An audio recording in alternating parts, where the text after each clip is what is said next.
Hi குட்டீஸ். ஒரு பெரிய ஆத்துல ஒரு முதல ஜோடி வாழ்ந்துட்டு வந்தது. அந்த ஆத்தோட கரையில ஒரு பெரிய நாவல் மரம் இருந்தது. அந்த மரத்துல இருக்கிற பழங்கள் ரொம்ப சுவையா இருக்கும். ஒரு சுட்டி குரங்கு தினமும் அந்த பழங்களை சாப்பிட்டு அங்கேயே ஜாலியா இருக்கும். ஒரு நாள் அந்த முதல மெதுவா குரங்கு கிட்ட பேச்சு கொடுக்குது. ஹே குரங்கு, அந்த நாவல் பழம் பார்க்கவே ரொம்ப நல்லா இருக்கு. எனக்கும் கொஞ்சம் பறிச்சு போடுறியா? ஓ தாராளமா. இந்தாங்க, நல்ல பழுத்த பழமா பறிச்சு போடுறேன், சாப்பிட்டு பாருங்க. ஆஹா, என்ன ஒரு இனிப்பு! இவ்வளவு ருசியான பழத்தை நான் சாப்பிட்டதே இல்லை. நீ ரொம்ப நல்லவன். நாம இன்னையிலிருந்து பெஸ்ட் ஃப்ரெண்ட்ஸ், சரியா? ரொம்ப சந்தோஷம் முதலை நண்பா. முதலை கொஞ்சம் பழங்களை தன் மனைவிக்கு எடுத்து செல்கிறது. என்னங்க, இன்னைக்கு ஏதோ பழம் எல்லாம் கொண்டு வந்திருக்கீங்க? ஆமா, என் நண்பன் குரங்கு கொடுத்தான். சாப்பிட்டு பாரு, தேன் மாதிரி இருக்கும். தேன் மாதிரி இருக்குமா? எப்படி இருக்குது? நல்ல இருக்குதா? நிஜமாவே ரொம்ப ருசியா இருக்குங்க. ஆனா எனக்கு ஒரு யோசனை.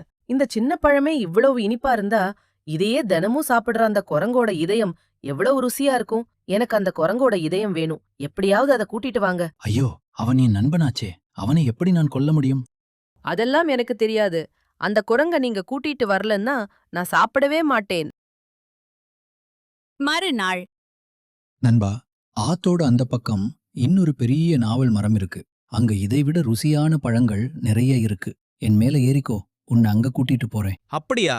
ரொம்ப தேங்க்ஸ் நண்பா. அங்க போய் நாம 2 பேரும் வயிறு முட்ட சாப்பிடலாம். குரங்கு முதலை மேல் ஏறிக்கொள்கிறது. ஆற்றின் நடுவே வந்ததும் நண்பா, என்னை மன்னிச்சிடு. நான் உன்கிட்ட போய் சொல்லிட்டேன். என் மனைவி உன்னோட இதயத்தை சாப்பிடணும்னு ஆசைப்படுறா. அதான் உன்னை கூட்டிட்டு போறேன். ஐயையோ, இவனை நண்பன்னு நம்பி ஏமாந்துட்டோமே.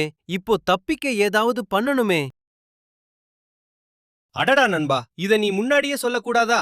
நாங்க குரங்குகள் எப்பவும் எங்க இதயத்தை மரத்திலேயே பத்திரமா வச்சிருப்போம். இப்போ என் இதயம் அந்த நாவல் மரத்திலேயே இருக்கு. ஐயோ, அப்படியா? வா, திரும்பி போய் அதை எடுத்துட்டு வந்துடலாம். முதலை நாவல் மரம் நோக்கி செல்கிறது. அருகில் சென்றவுடன், முட்டாள் முதலையே, இதயம் இல்லாம யாராவது உயிரோட இருப்பாங்களா? உன்னை நண்பன்னு நம்புனதுக்கு எனக்கு இதுவும் வேணும், இன்னமும் வேணும். போ, இங்கிருந்து ஓடி போயிரு. இனிமே என் பக்கத்துல வராத. பாவம் முதல ஏமாற்றத்தோட ஆத்துக்குள்ள திரும்பி போச்சு. அந்த குரங்கு தன் புத்தியால உயிர் பிழைச்சது. இதத்தான் பெரியவங்க கூடா நட்பு கேடாய் முடியும்னு சொல்லிருக்காங்க. கூடா நட்பு அப்படின்னா நமக்கு தகுதி இல்லாதவங்க அல்லது தீய குணம் கொண்டவங்க கிட்ட நாம வைக்கிற நட்புன்னு அர்த்தம். தவறான ஆட்களை நண்பர்களா தேர்ந்தெடுத்தா அது கண்டிப்பா நமக்கு ஒரு நாள் பெரிய ஆபத்தையோ அல்லது அழிவையோ கொண்டு வந்து சேர்க்கும். அதனால நண்பர்களை தேர்ந்தெடுக்கும் போது ரொம்ப கவனமா இருக்கணும். பாய் குட்டீஸ்.